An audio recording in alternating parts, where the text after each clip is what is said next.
Amazon's Fallout TV show has finally arrived. I'll be honest, from the trailers and the track record of video game adaptations, I had no intention of liking it.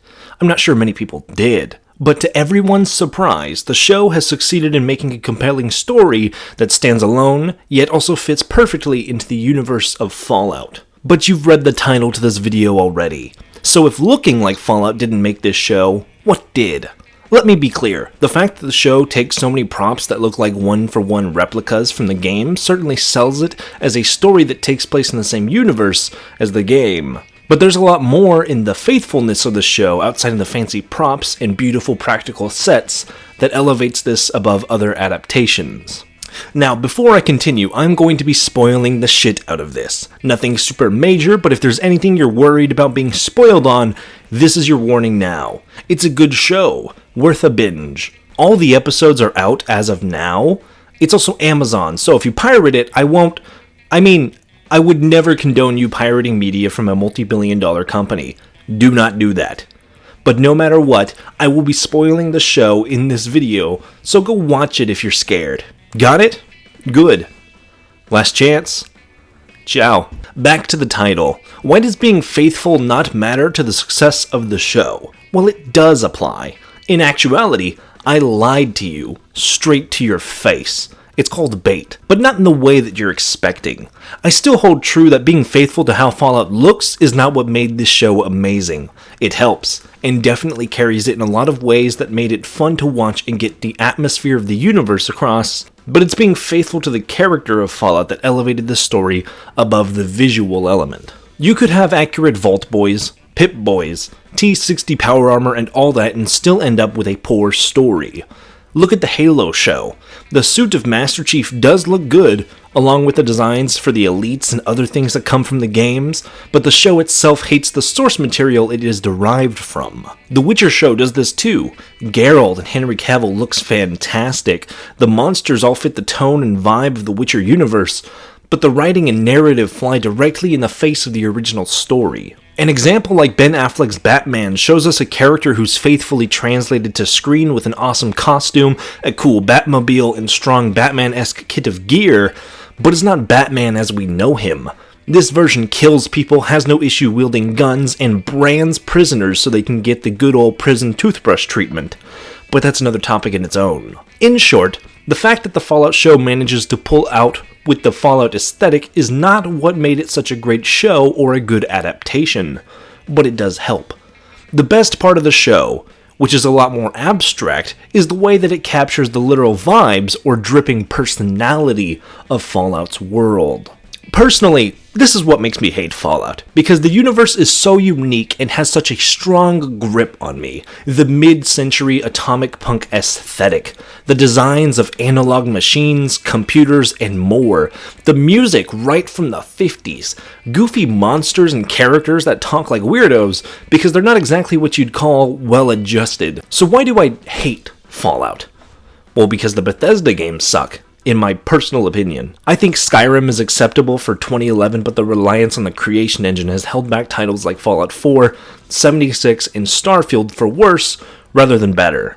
And it's not just for the mods, because there's a litany of mods for complex engines like Unreal that exist out there, but now we're getting off topic. The world, the personality of Fallout is almost perfectly encapsulated in the first 10 minutes of this show. The first we see in this show is the world before the bombs fall. A heartbreaking and harrowing reveal with Cooper's daughter watching a flash reflected off the glass, shakily holding up her thumb to gauge just how bad it is before all chaos breaks loose.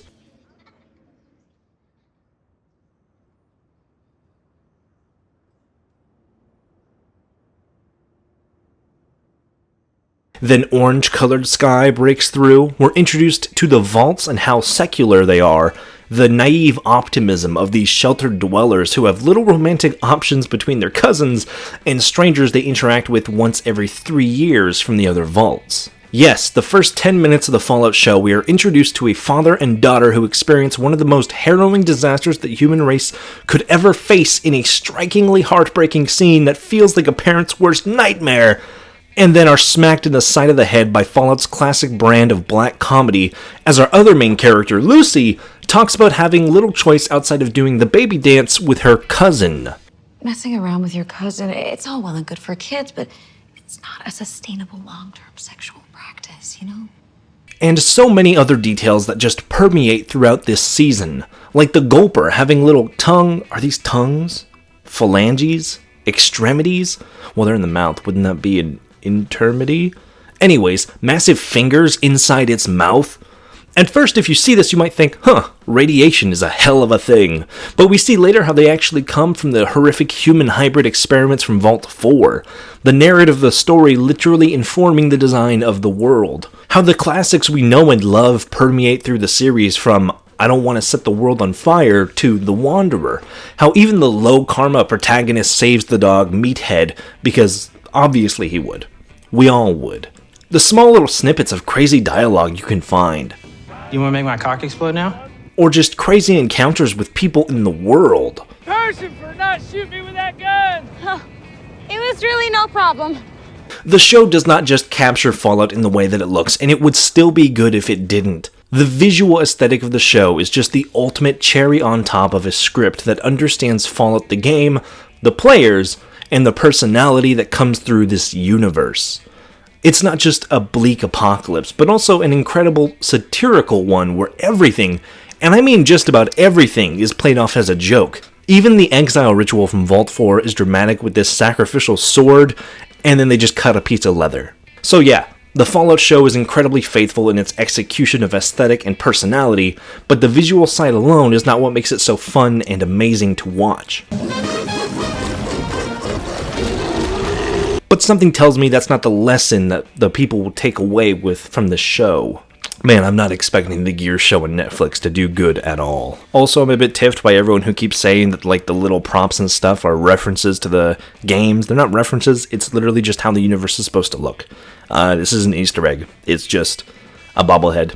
That's how Fallout works. It's how it's always worked. Anyways, thank you very much for watching. What do you think about the Fallout show? Let me know, because people are very divided on it, but I liked it a whole lot. But that's all for me today. Remember to stay cool, have fun, and be awesome. And Buster out.